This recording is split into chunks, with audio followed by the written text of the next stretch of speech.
system. Some of these dudes they're bringing in now, Matt, they're bringing them in. And then, like I said, Marcellus Williams, like a Cam Fountain, right? These guys are coming in ready to go. I mean, we don't want to count on them because if we're on the caliber team and the season I think we're going to have, we want to be relying on freshmen. But I'm saying these guys are not what we've kind of seen in the later years of the Helton years, where we're bringing in these guys that we're going to need development. And there's nothing wrong with that, by the way. And a lot of guys in the NFL right now, they came in as development pieces, got the right development, got the right coaching, got the right, just got the right system and allowed them to flourish.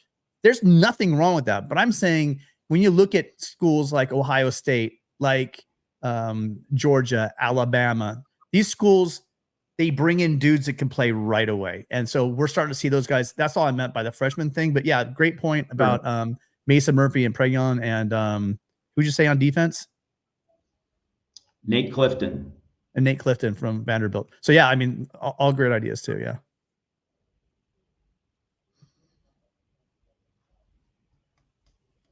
Got you on mute, Matt or Mark. Back to the transfer portal. I know both of you are focused on the offensive line and the defensive front in particular. However, this is Lincoln Riley, and this is a guy that will, number one, attract bells and whistles. He will attract talented players on the outside, guys that want to carry the football and star in an offense. But also, does a guy like that ever think that he has enough weapons? Won't he also be curious to go out and always look for an upgrade or a different piece that he can employ? Well, Bear Alexander, that's one example on defense. It came after the spring portal, right? Came out. And then as far as a piece that you could pluck from... No, I'm talking running back, wide receiver. Well, at wide receiver, what I'm saying in the past, he's been able to do that. You look at a Jordan Addison type player, right? There's going to be those guys out there. We talked about it earlier, and I don't think Matt was on board. And maybe it may not be a situation because, he's, I think even at Oregon State, he's making like $400,000. I don't know if SC's going to put that kind of money into a running back. But Damian Martinez would be a great. I brought it up on when we did the call-in show on Friday. I said, hey, he just popped in the portal. That might be a good piece. They're going to need to get some more receivers. There's receivers out there. That's a position I'm not worried about. And again, I think USC as a school, and then you have Simmons out there coaching, and then you also have Lincoln Riley's system. I don't think it'd be hard for any USC and Lincoln Riley to attract solid role players, because let's face it, we need depth at receiver. We don't need any we don't need any stars. We have a great receiver room. I'm more than happy. You're going to need some depth because you're playing with only 7 scholarship guys. So yeah, you need those pieces, but at running back and at wide receiver, they're going to need to add some pieces, but I think they're adding depth. Now if they can land someone like a Damian Martinez, or they could land a top shelf guy, that would be great. That's just gravy. But right now at those two positions, I think we're okay, except for depth. Yeah. So I mean, kind of the relationship between the transfer portal and the spring game, right? There's a really, it's going to be fascinating to see how these two things relate to each other, because of course, after spring games, coaches will make some evaluations, and with the portal window still open, I'm sure that a few conversations will be had with players who, are being expected to show certain things in the spring game. And if they don't show certain things, well, then you might have a conversation or two, nudging the player to seek a new place to play in the portal. We all remember, the stampede of Buffaloes out of Boulder after the Deion Sanders spring game last year. I'm not saying there's going to be a stampede for USC, but will the spring game shake up the roster in certain ways that will create some portal departures, and then thereby create a situation where there are more roster spots in additions to the ones that have already been opened by Rakes and also Zandamela transferring out. I believe, Gary from Dana Point in the chat, he mentioned roster spots. And Tim, you can correct me if I'm wrong, but there are 79 roster spots currently, I believe, which would leave 6 open. I think I read that on 247. but maybe you have a better number or a different number. I heard it bounced around, and it was a 247 guy that put it out. It was Chris Savino. Now I don't know if that was I think he might even have been guessing. I don't know how much thought. Anyway, but it's around that, right? You know, Around that. It's around 80. It's around 80. We have to remember though. We have to remember though, the 3 guys that left are not going to be the last 3 to leave. So that number is going to be very fluid between now and summertime. So really, whoever they want, you know, it's big boy football now, and it sucks. It's kind of the gross side of college football. But if they need a spot for somebody, they'll find a spot for somebody. You know, that's just really the way it is. There's no other way to say it. you can't really sugarcoat that. And then fight on. There's USCJ in the chat. Rajon. So I can say this now because En's talked about it. He was coming out in the yellow non-contact jersey for a long time, and maybe Jay, I said the wrong thing by saying fully healthy. I'm saying they pulled the they're not holding him out of contact now. So that yellow jersey has been off, and I think I can say this because the coach has been talking about it.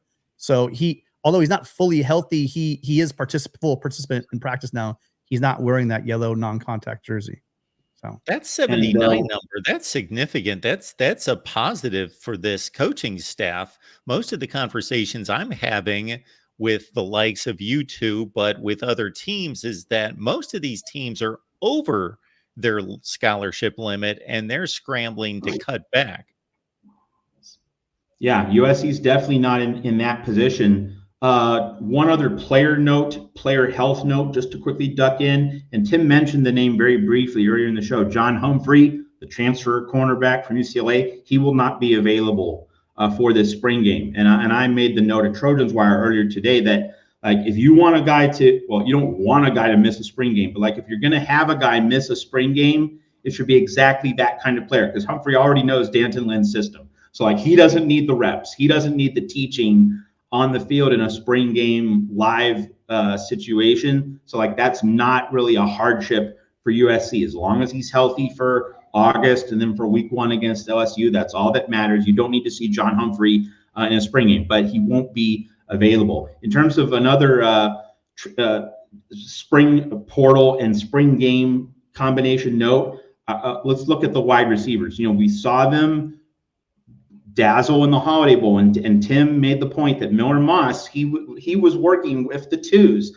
So like with Jacoby Lane, with Mekhi Lemon, had a natural rapport with those receivers. So we need to see that on Saturday. And if USC does not get a strong performance from the group, not talking about one guy, I'm talking about the group, that would probably increase the pressure and urgency on Lincoln Riley to go out and get another wide receiver in the spring portal. But I think if you see all those young wide receivers play well as a group, like if you see balanced contributions from that unit, it's going to be hard to say, you know, we really need to use another roster spot at receiver in the portal when we have all these glaring needs up front on both the offensive and defensive lines. So hopefully, I mean, ideally, the whole wide receiver group will show well in the spring game. But beyond that, let's just at least get clarity, right? Like, let's get performances that either